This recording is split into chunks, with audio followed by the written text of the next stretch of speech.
Oi, Seja bem-vinda. obrigada. Boa noite a todos. Estou muito feliz. Obrigada pelo convite, viu, Ana? Imagina, vamos lá. Sempre bom falar com você, bater papo. E aí, já tinha gente me perguntando aqui, né? O que vocês vão falar nessa live de hoje? Eu estava justamente fazendo uma enquete se o Aham. pessoal acha que felicidade dá lucro ou não, e as pessoas estavam escrevendo que sim. Eles acham que felicidade dá lucro. Então, nós vamos conversar isso aqui hoje. A Juliana ela vai contar daqui a pouco, mas ela tem uma baita experiência com saúde emocional, né? Com propósito, com engajamento. Então, nós estamos com a pessoa certa. Inclusive, ela trabalha com uns programas super legais, então ela vai contar pra gente. Se apresenta já, Ju, para o pessoal te conhecer. Pessoal, para quem não me conhece, eu sou psicóloga clínica e organizacional, tá? Então, eu tenho 20 anos aí de estrada, de carreira. Fiz carreira em RH e hoje eu trabalho de forma autônoma na minha clínica, atendendo terapia e mentoria de carreira, né? Sempre ajudando aí os profissionais a se encontrarem, porque eu até fiz um vídeo recente, muito voltado para a saúde mental, se não me engano foi o último que eu fiz, falando que muitas vezes a gente faz uma escolha profissional lá atrás e carrega, né, esse peso de que eu tenho que dar certo naquilo que eu escolhi. E às vezes não é mais o que você quer, né? Então, Uhum. muitas pessoas que chegam para mim também para fazer a mentoria de carreira pensando numa mudança, né? O que eu quero para mim? Não é mais esse o meu propósito. Então, é muito bacana, é maravilhoso, assim, você poder trabalhar essas questões, porque aparecem muitas questões emocionais. Deixa eu só fazer uma contextualização, Ju, do porquê do tema, né? Uhum. Quando eu convidei a Juliana para vir conversar aqui comigo, eu falei, eu queria fazer a primeira live do ano falando de saúde emocional, até porque janeiro é o janeiro branco, né? Que a gente cuida exatamente disso dentro das empresas. E por que janeiro é o janeiro branco? Porque é o mês que as pessoas se dedicam a olhar para os seus objetivos, olhar para as suas metas, olhar para os seus desafios e cuidar de si, né? Quando a gente começa a definir as metas e os objetivos, a gente começa a cuidar de si. E aí, na hora que eu estava pensando, que título então que eu vou dar para lá, para não ficar janeiro branco, saúde emocional, me veio esse tema na cabeça, esse título na cabeça, né? Felicidade dá lucro. Eu não sei se todo mundo que está aqui sabe, Felicidade dá lucro é um livro do Márcio Fernandes. Para quem não conhece o Márcio Fernandes, ele foi CEO da Electro, que é uma concessionária de energia. E o livro já é de 2015. Em 2015, esse livro foi lançado. E o Márcio, na verdade, ele criou uma filosofia de gestão com base na felicidade dos colaboradores. E depois que ele criou essa filosofia de gestão, ele foi premiado. A Electro foi várias vezes premiada como melhor empresa para se trabalhar, a empresa onde as pessoas têm melhor qualidade de vida. Então, é daí que surge o tema. E aí a gente, na verdade, começa a questionar: será que é isso mesmo? Será que é mais marketing do que na verdade é, né? Será que as empresas estão minimamente preocupadas se os seus funcionários estão felizes ou não estão? Então, eu acho, Ju, que você vai poder trazer para a gente muito essa realidade. Eu acho que eu consigo contribuir com o lado da empresa, mas você tem dois lados. Você tem o lado empresa, mas eu queria entender de você um pouco assim, como que os colaboradores, né, que são os nossos colaboradores, estão chegando no consultório? Como que está sendo esse movimento, né, de busca de terapia? É para qualidade de vida ou é porque eu já estou adoecendo? Como que está esse cenário? Realmente é um tema vasto, né? Não é tão fácil assim a gente falar sobre felicidade, porque tudo que remete a comportamento humano são muitas variáveis que entram, tá? Mas eu vou até trouxe algumas anotações aqui para a gente podendo conversar. E eu gostaria muito que vocês falassem e compartilhassem comigo também a realidade que vocês estão sentindo para realmente fazer sentido na nossa live hoje, tá? Ao longo aí da minha carreira, que é o desenvolvimento humano, tanto profissional quanto emocional, o que vem muito para mim, né? Aquela pergunta, aquela reflexão. Eu vou ser feliz quando aí vem, ou quando eu for entrar na faculdade, ou quando eu for promovido.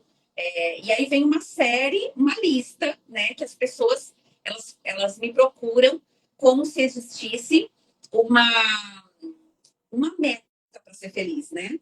Então, assim, eu sou Juliana, eu só vou ser feliz o dia que meu gestor me reconhecer e eu for promovido, e aí eu vou ser feliz, tá? E aí vem muito também a questão financeira, ou seja, Muitas pessoas me procuram do tipo, eu acredito que a minha carreira vai fazer sentido quando eu ganhar mais. Então, assim, isso vem muito realmente para mim. E aí, eu convido, né, todo mundo, porque a gente também, né, eu também já passei por isso, e nos últimos anos é que eu fui entender qual era o meu propósito de vida e de carreira, e que as coisas se acerenaram. Mas, assim, eu acredito que essa reflexão que eu faço, né, ou seja, que eu até pergunto para todo mundo, o que nos gera felicidade e por quê, é uma questão genuína, acho que de todo mundo, né, de todo ser humano.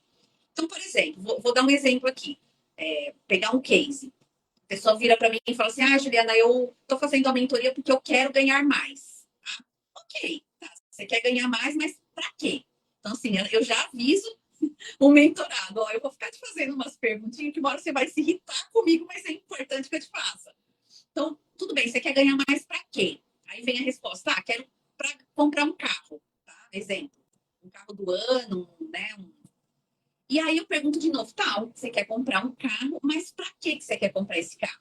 E aí ali, né, na atmosfera da mentoria, vem muitas coisas particulares, né? E aí, por exemplo, veio respostas do tipo, porque eu quero impressionar o meu vizinho.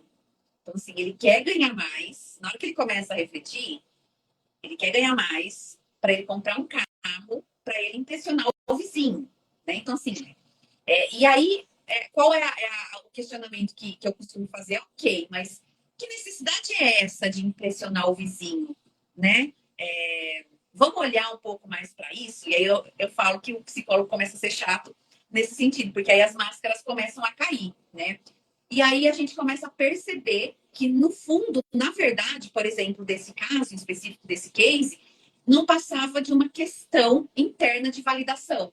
Então, assim, olha só, a pessoa ela estava se matando na empresa, ela queria ganhar mais, mas lá no íntimo, claro que é assim, né, pessoal? Eu estou falando aqui de alguns termos de alguma forma, de uma forma muito simplista, tá? Mas, no fundo ali daquele profissional, ele só queria ser validado, que muitas vezes ele não era validado na empresa por esse gestor, ele não era validado na família, ele não foi validado na infância, trazendo um pouco a questão da terapia, né? E aí ele acaba jogando para o mundo essa necessidade de, se eu tiver um carro ou se eu tiver um cargo de diretor, eu vou me sentir uma pessoa mais importante, eu vou me sentir um pouco mais validada. Então é aí que a gente começa a falar das emoções, tá? Eu não lembro se nas outras lives que a gente fez, Ana, eu falei um pouco sobre o sistema de crenças, né, que todo mundo tem. Então, só para contextualizar um pouco vocês, e se ficar assim muito muito difícil a compreensão, me perguntem, me falem, que eu estou aqui realmente para poder esclarecer isso. Mas, dado esse exemplo que eu acabei de dar, o que fica nítido ali? O sistema de crença das pessoas, que todos nós temos. Né? Eu, Juliana, tenho, Ana, você tem, todo mundo tem. Só que algumas pessoas sabem administrar isso melhor. Então, assim, o que é o sistema de crença? Nada mais é do que realidades que a gente foi, ao longo da nossa infância e da nossa adolescência, introjetando nas nossas experiências de família, de amigos, enfim. E a gente coloca aquela crença, a gente colocou aquela crença como verdadeira. Então, por exemplo, tem pessoas que têm a crença de que se não for exatamente perfeito, fizer tudo, entregar tudo com extrema qualidade, não vale nada. Então, assim. Ô, Ju, deixa eu pegar um gancho nessa sua fala, porque eu vi um dado, eu estava pesquisando umas coisas para trazer aqui para gente, e eu vi um dado do Instituto Gallup, que eu não sabia, mas que fez muito sentido para mim. Eles fizeram uma pesquisa para definir a curva de felicidade do ser humano. Tá. E aí, que conclusão que eles chegaram? Que os momentos que a gente é mais feliz na nossa vida são a infância, a primeira infância, onde tudo é suprido, a gente não tem preocupação, né, tudo mais, óbvio. E depois dos 60, 70 anos, na onde eu já estou entrando numa fase de estou aposentado e tudo mais. E eu quero, na verdade, trazer o contrário. O período da vida em que a gente é mais infeliz, de acordo com essa pesquisa, é dos 40 aos 50 anos. E você está falando agora, eu estou pensando assim, gente, tem tudo a ver com as crenças que a gente cria. Porque, pá, lá na nossa infância, quando a gente começa a pensar a nossa vida, né, quando a gente começa a entender um pouco da vida, a gente não faz aquelas projeções assim, com tantos anos eu quero casar, com tantos anos eu quero ter filho, eu quero estar ganhando não sei quanto, eu quero criar, eu quero já ter a minha casa, eu quero ter feito tal viagem. E eu acho que a gente cria essa expectativa, muito dessas coisas acontecerem até essa idade, até os 40, 40 e poucos anos, né? Lá atrás, talvez eu defini essa crença de que tudo deveria estar perfeito. A história do conto de fadas, né? Eu já tenho meu príncipe encantado, no meu castelo, com o meu emprego, ganhando super bem. E aí eu chego nos 40 anos, 40, 41, sei lá o quê, e começo a ver assim, opa, mas eu ainda não tenho um príncipe. Opa, mas eu ainda não tenho a família que eu queria ter. Eu ainda não ganho um salário, eu ainda não tenho um carro, eu ainda não fiz aquela viagem. A curva da felicidade despenca. Você acha que faz sentido isso? Total, Ana. Parabéns pela sua exposição. Pensando aqui. É exatamente isso, tá? Então, assim, são coisas que a gente introjetou na infância e, de novo, né? Eu sempre faço essa ressalva. Não é pra gente ficar culpando pai e mãe por conta disso, né? Porque é uma forma que nós introjetamos aquela realidade. Mas vou dar um exemplo aqui. Eu tive uma mentorada onde ela é advogada, tá? Ela se formou como advogada e ela não gosta de advogar, tá? E aí, o fato dela não gostar de advogar, ela não conseguia prosperar na carreira, tá? Resumindo, ficou sem dinheiro, precisou ir buscar emprego num shopping. Mas o sofrimento dessa menina de procurar emprego num shopping era absurdo, não por ela, mas porque o pai falava: onde já se viu você trabalhar num shopping? Então é exatamente isso. As pessoas, muitas vezes, elas se cobram uma posição, uma conta bancária, um carro, devido às crenças que elas tiveram lá atrás. Tá?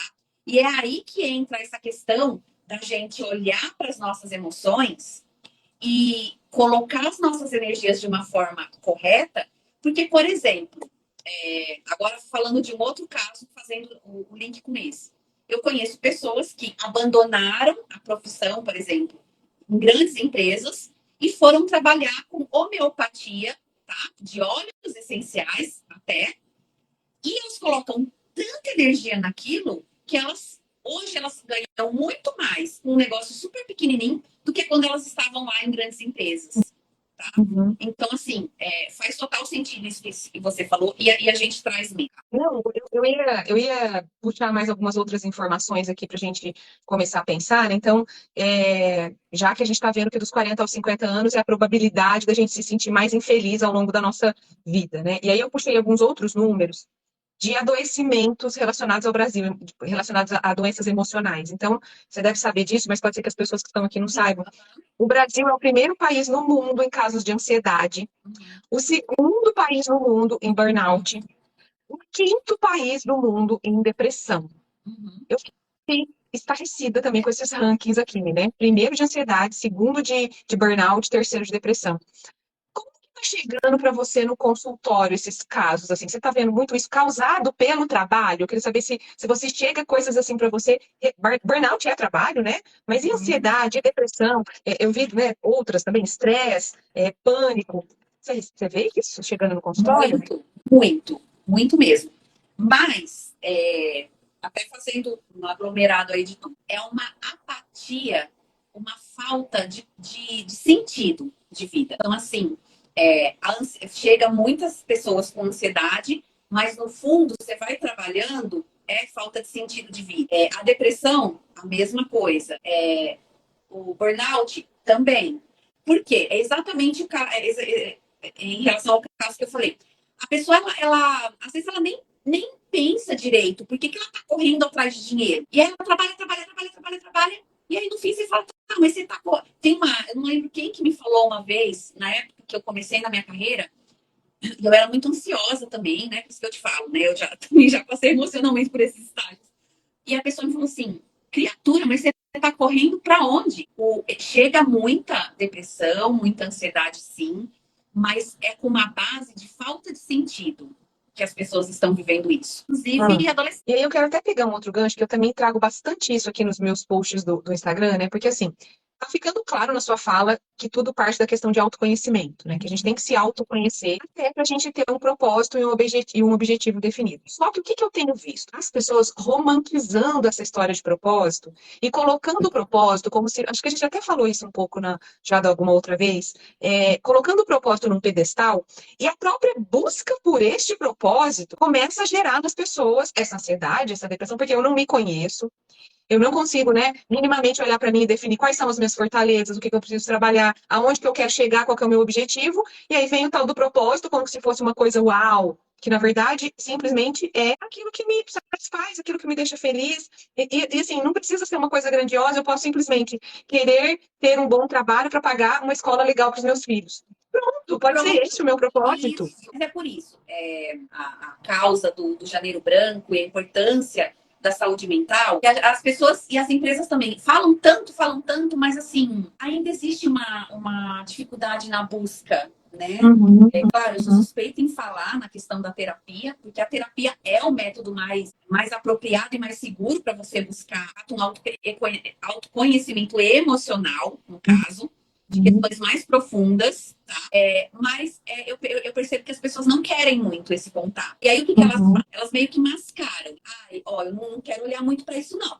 Mas eu quero dizer que eu tenho um propósito. E uhum, aí coloca um propósito. Mas assim, o fato de você não se conhecer, né? Que eu até vou falar aqui um pouquinho mais para frente, como que se dá isso, é o que acaba gerando as outras patologias, vamos dizer assim, né? uhum, Esses dias eu estava conversando com uma amiga e também a gente tocou nesse ponto.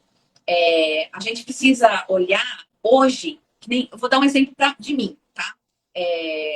A gente precisa olhar muito mais para nossa vulnerabilidade e nos permitirmos sentirmos frustração, ai, não tá legal, e falar para vocês.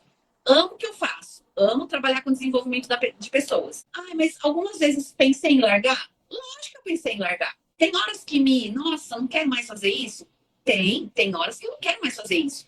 Então, é isso, é não ficar romantizando do tipo, poxa vida, se eu falar que eu sou feliz na carreira, eu tenho que ser feliz todos os dias, a todo momento, depositando tudo ali também, né, gente? Ninguém precisa ser o mais feliz e realizado no trabalho para ser feliz, não, né? entendeu? E aí muitas vezes eu falo para minhas amigas e falo aqui para vocês. Às vezes eu falo, meu, o dia que eu não trabalhar mais com isso, você sabe no que eu tenho vontade de trabalhar? Você não vai acreditar. De novo, pelo amor de Deus, gente, eu não tô julgando a profissão que eu vou falar agora, tá? Pelo amor de Deus.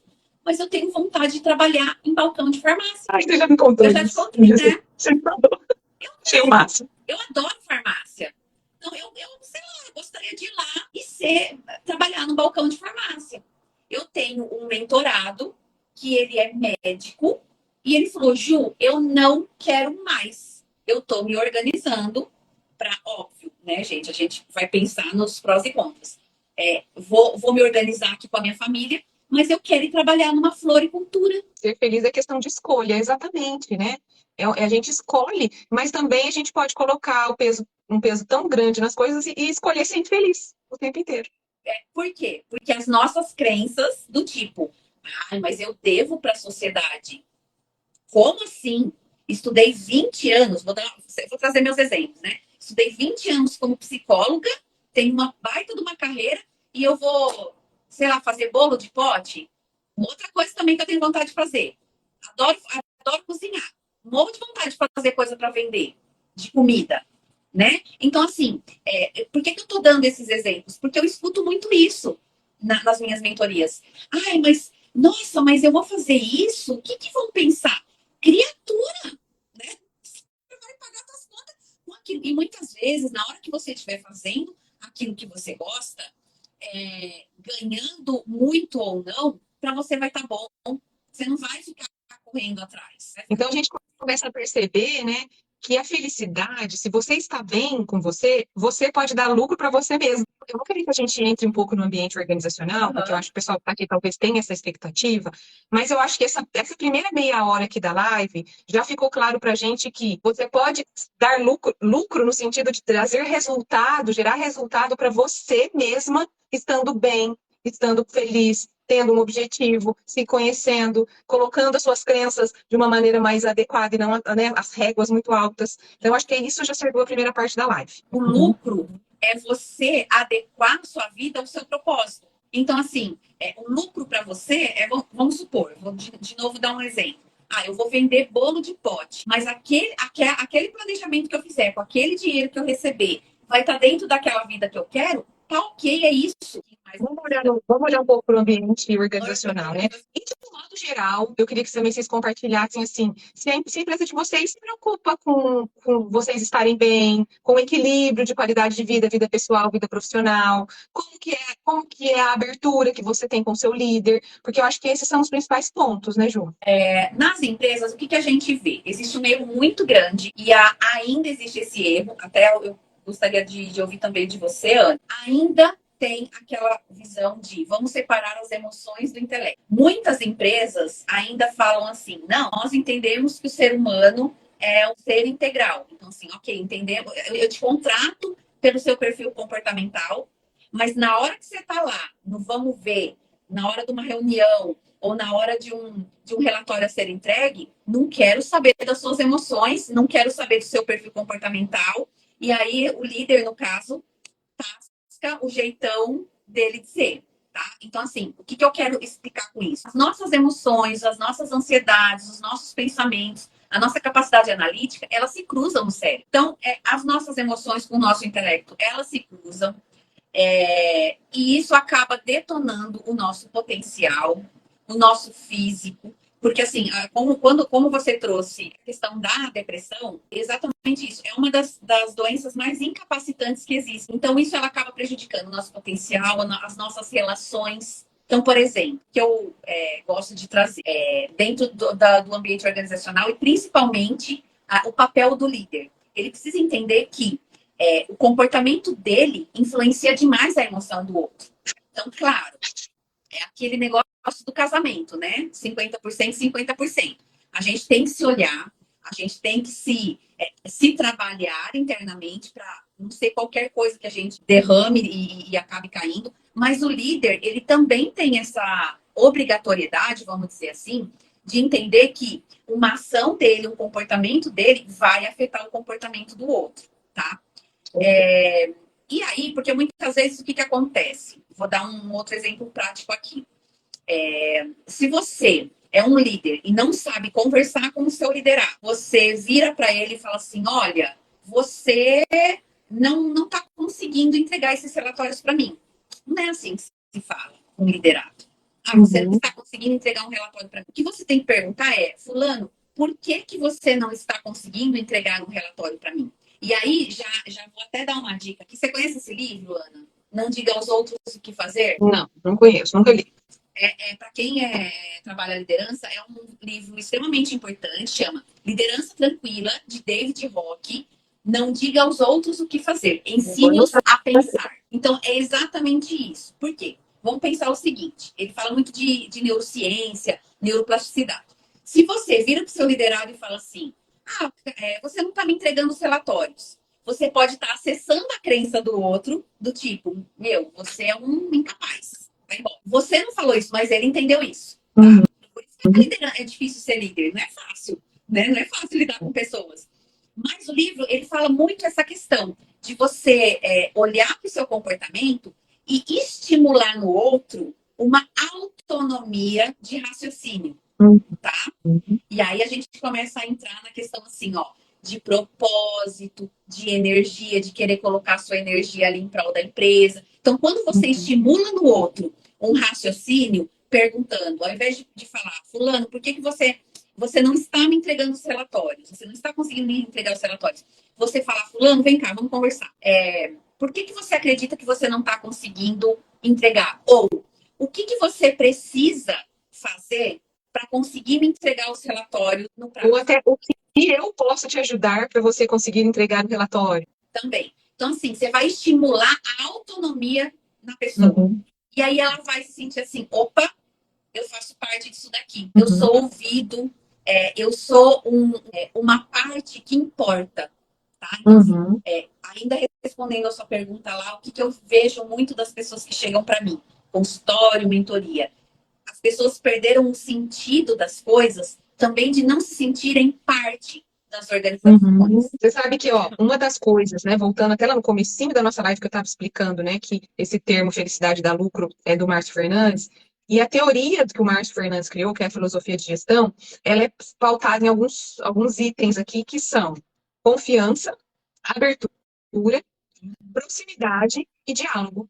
Tem tudo na sua fala passou por isso aqui, né? Exato. Então, olha como realmente o líder dentro de uma organização ele é responsável por gerar tudo isso aqui. É o líder que dá abertura para o colaborador ser quem ele é, para o Isso. colaborador expor as vulnerabilidades, para o colaborador abrir uma conversa, abrir um diálogo. É o líder que é responsável por criar essa relação de confiança para ter proximidade, né? Então, o líder, é o que você acabou de dizer, né? Tá muito na mão da liderança essa felicidade ou não dentro das organizações. E aí a gente vê, agora eu vou falar um pouco do que eu vejo, né? Uhum. As empresas investindo muito pouco no desenvolvimento dos seus líderes, né? Sim. Pega aquele cara lá que está ali há tantos anos, 10 anos, 5 anos, 15 anos, e porque o cara é comprometido, porque o cara entrega resultado, ponto, ele vai ser o líder daquela área, ele vai ser o gestor daquela área. E aí a gente está criando, então, líderes que não sabem ser líderes, né, como você trouxe aí no livro, e que, pelo menos eu acho que sim, estão adoecendo as suas equipes. Sim, sem dúvida. Sem dúvida. Porque ainda, Ana, o que acontece? Ainda se existe a postura do líder do eu sei tudo, eu mando. Você obedece e não fez direito como eu queria, você não serve. Resumindo, Uhum, é isso, tá? Então, assim, o que eu quero trazer aqui, né, principalmente para as lideranças? Essa questão do estimular a autonomia nas pessoas. Vou te dar um exemplo. Se ela ver a nossa live, ela vai saber que é ela. Eu trabalhei uma vez com uma moça numa grande empresa e no RH, e aí ela falou assim: tô assim super motivada, né? E aí a gente na época, ai, que foi, né? Você viu uma promoção, né? A nossa cabecinha na época de perguntar. Ela falou: não, você não vai acreditar. O presidente passou e ele veio me agradecer pela minha atuação, né? Teve uma questão lá dentro. Ele veio agradecer pela minha atuação, me parabenizou e falou algumas outras questões ali do desempenho dela, enfim. Ela virou para mim, eu nunca mais esqueci. Ela falou assim: cara, agora é que eu tenho mais vontade de ajudar esse cara a crescer. Colocou uma faísquinha ali, né? Vamos uhum, trazer, vamos romantizar um pouco, né? uhum, No coração daquela menina.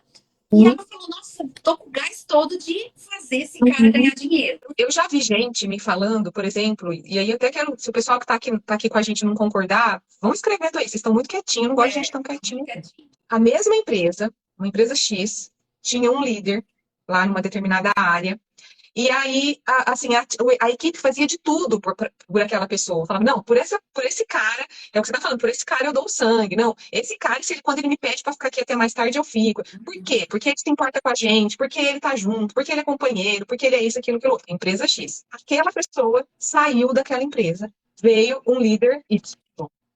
A empresa era a mesma, só que o líder passou a ser um líder diferente. O time inteiro começou a querer sair da empresa.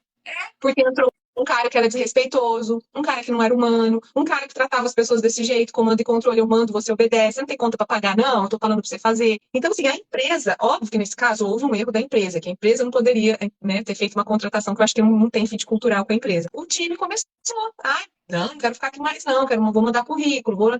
Então, olhem como que uma liderança mal conduzida desmorona Uhum. tudo que tinha sido construído, né? E adoece as pessoas. Adoece, sem dúvida. 50%, 50%, tá? Para os líderes, gerar a base na confiança, gerar essa conexão, gerar essa sensação de pertencimento nos seus colaboradores, porque assim, não existe nada pior, e ainda eu escuto muito a questão que eu ainda sou um número, não me enxergam, não enxergam as minhas necessidades. E assim, quando a gente fala, não enxergam as minhas necessidades, não é panelinha, não, gente. Não é sentar e falar da vida pessoal com esse colaborador. Não. É tratar ele como um ser genuíno ali, tá? Então, assim, fazer com que ele se sinta importante, que ele tenha esse sentimento de pertencimento, tá?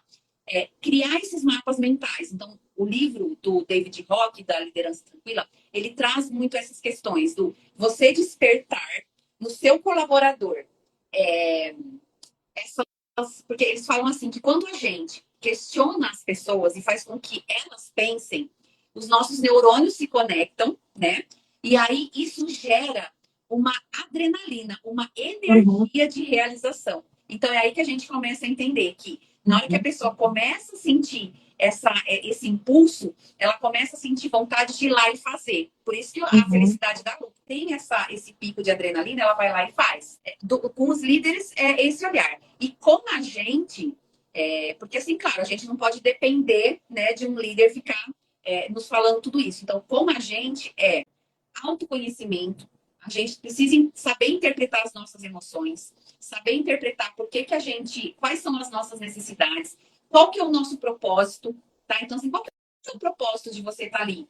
Eu quero crescer na carreira? Beleza, tá, mas o que é crescer na carreira para você? Então, muitas vezes que gera ansiedade, gera frustração, gera descontentamento, é exatamente isso. As pessoas ficam correndo em círculo atrás de um propósito de mentirinha e aí elas acabam tendo algumas questões de adoecimento e aí elas não performam e aí elas não dão lucro, nem para elas, nem para a organização. Muito bom, né? Concordo plenamente. Deixa eu trazer mais alguns outros números aqui, já que a gente está encaminhando para o final. Recentemente, a Você RH publicou uma matéria falando justamente sobre felicidade no trabalho, né? E ela trouxe alguns números, assim, que foram feitas pesquisas com empresas, considerada a empresa onde os profissionais que estão lá são felizes, se consideram felizes, e aí os números dessas empresas em relação a empresas onde os profissionais não se consideram felizes ou não tão felizes como daquela outra empresa. Na empresa onde os colaboradores se consideram felizes, o número de acidentes é 50% menor do que as outras. A produtividade é 31 vezes menor na empresa onde as pessoas não se consideram felizes. As pessoas são 85% mais eficientes quando felizes e o máximo. As empresas onde as pessoas se consideram felizes são 300% mais inovadoras, geram mais inovação. Então, assim, esses números aqui mostram para a gente que sim, pessoas felizes dão mais resultado. Mas, aí eu quero fazer o adendo da fala da Ju, gente, mas a gente não pode simplesmente terceirizar a responsabilidade por ser feliz para a empresa onde a gente está trabalhando. É uma parcela de responsabilidade, sim, da empresa, óbvio, que tem que proporcionar um ambiente saudável, uma liderança adequada, mas 50% somos nós, que temos que ser protagonistas das nossas vidas e da nossa felicidade. Isso, exatamente. E tem um ponto do livro do Márcio Fernandes, Ana, que ele fala exatamente isso. A felicidade, o que ela é? A melhoria contínua, que é exatamente esse processo de construção nosso, tá? E a felicidade é exatamente sair da inércia. O que é sair da inércia para ele? É tomar consciência do nosso potencial e assumir as rédeas da nossa autonomia. Então, assim, quando eu falo da gente se conhecer, da gente entender as nossas emoções, ter um propósito definido e claro, o líder ir lá e gerar conexão, fazer ele pensar, dar consciência para as pessoas da autonomia que elas têm. É fazer, por menor que seja, elas se sentirem assim, nossa, meu líder realmente confia no meu trabalho, porque olha a forma como ele está falando comigo. E quando isso não acontecer, eu sei que é pesado o que eu vou dizer, mas assim, é hora da gente olhar. Será que eu não preciso levantar, pegar minha bolsa e ir embora? Tudo vai ser um conjunto. Você precisa se conhecer e atrelar se a sua caminhada faz sentido no lugar que você está. Porque se não fizer sentido, se as coisas não se convergerem, você não vai dar lucro nem para você nem para a empresa, porque você vai ficar infeliz. Você vai ficar doente e você vai ter que comprar remédio, você vai ter que ir para o hospital, você vai ter que se afastar. Então é prejuízo para você. Além de não dar lucro na empresa, você dá prejuízo para você enquanto pessoa, enquanto ser humano. Né? Que é o que você diz que é um ser integral, né? E assim, gente, saúde mental não é brincadeira. Saúde mental é uma coisa séria. Se a gente não não olhar para a saúde mental, ela nos derruba. E saúde mental tem a ver com a forma como a gente se enxerga. Por isso que eu contextualizei lá no início da live a importância das crenças. Como que a gente se enxerga? Como que a gente acha que os outros nos enxergam? A questão, quando eu levanto muito a bandeira da autoconfiança, né? Da gente acreditar no nosso potencial, da autoconfiança. Gente, isso não é modinha, não é balela. É porque se você não confiar no seu potencial, você não souber quem você é, na primeira situação que alguém for lá e enfiar o dedo na ferida, você vai desmoronar. E isso é saúde mental, não Uhum. mas você não tem resiliência. O que é resiliência? É saúde mental, a imagem que você tem de você mesmo, né? Essa necessidade de pertencimento. Para a gente concluir, nas minhas pesquisas, que vocês viram que eu gosto de fazer umas pesquisas, Legal, é, Ana. Muito bom. eu descobri que em 2003, faz 23 anos, a Dinamarca criou um cargo oficial lá, como se fosse o nosso CBO, o Chief Happiness Officer. Ou seja, gente, é o chefe da felicidade dentro das organizações. Dinamarca, país de primeiro mundo. E em 2003 ela criou isso, justamente porque ela começou a fazer uma série de pesquisas e começou a ver que as empresas com pessoas mais felizes tinham melhores resultados, eram mais valiosas na bolsa. E aí ela criou esse cargo dentro da área de RH, um profissional, um executivo para cuidar da felicidade dos colaboradores. E no Brasil, há 5 anos, surgiram os primeiros cargos já de Chief Happiness Officer.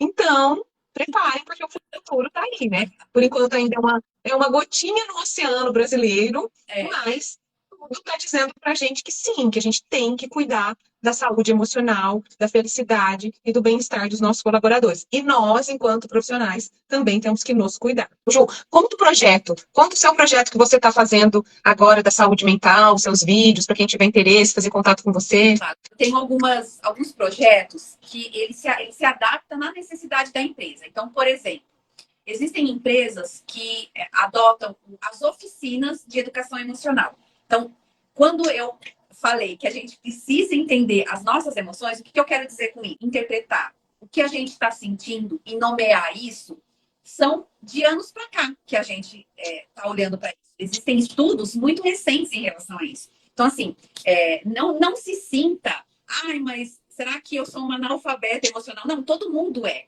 Né? Inclusive, nós psicólogos, assim, essa técnica de olhar para as emoções e interpretar de uma forma um pouco mais prática no nosso dia a dia, ela tem estudos mais recentes, tá? Então, assim, a importância da gente olhar para isso.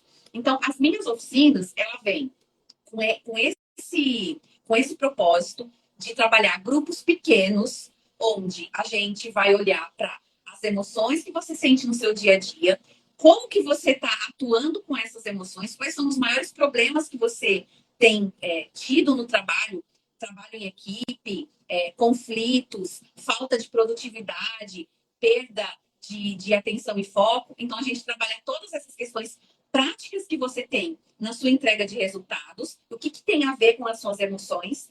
E aí, nessas oficinas, a gente acaba tendo uma mentoria individual para cada participante. São grupos menores, tá? E essas são as oficinas.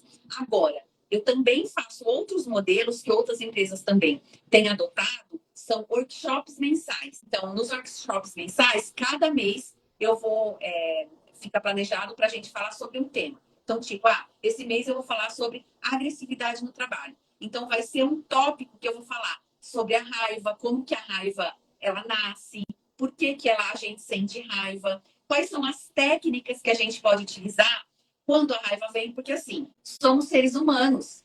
Não adianta a gente falar assim, ó, eu não sinto raiva. Gente, então, peraí. Virou ano e assim, né? Que planeta você vive. Então, assim, sim, nós sentimos raiva. E eu compreendo que muitas vezes a maioria das pessoas elas têm dificuldade de expressar isso porque realmente não é bem visto, né? Não é bem visto você falar, eu sinto raiva.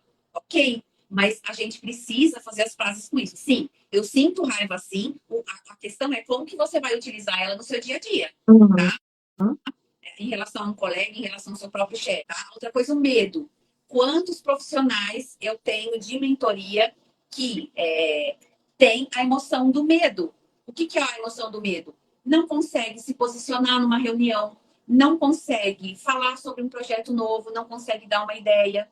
E aí, de novo, né, o que a emoção tem a ver com ação que tem a ver com resultado, que tem que ver com lucro. Vamos pegar a emoção do medo. A pessoa não se posiciona por medo de ser criticada, ridicularizada, aí ela fica na inércia, que o Márcio Fernandes fala, ela fica lá na inércia, esperando alguma coisa cair do céu, e aí o potencial dela não aparece. E é onde ela não entrega resultado e ela não dá lucro. Tá? Então, assim, Exatamente. é uma cadeia, realmente é uma cadeia, tá? Então, assim, tem vários formatos no saúde mental nas empresas. Vídeos também eu acabo encaminhando com tópicos curtos, às vezes duração de 1 a 5 minutos, que realmente é pra gente. Eu falo que a gente teria que falar de saúde mental o ano inteiro, né, Ana? Não é só em janeiro. Com certeza. Ótimo, gente. Então, já se conectem com a Ju lá no Instagram dela, né? Se vocês acharem que tem alguém dentro da empresa de vocês, que talvez seja o canal também, para bater um papo com a Ju, já faz esse elo aí entre a Ju e alguém do RH da empresa de vocês, assim por diante. E, Ju, obrigada mais uma vez por estar aqui. Adorei o papo. Estou à sua disposição e estamos junto. Muito obrigada, Ana. Uma boa noite a todos. E vamos olhar aí para a saúde mental, gente, porque a gente tem muita energia para dar, muita energia saudável para dar, e com certeza a gente vai recolher os frutos disso. Pessoal, obrigada, boa noite, bom descanso para todo mundo, beijos e até a próxima live. Tchau, tchau.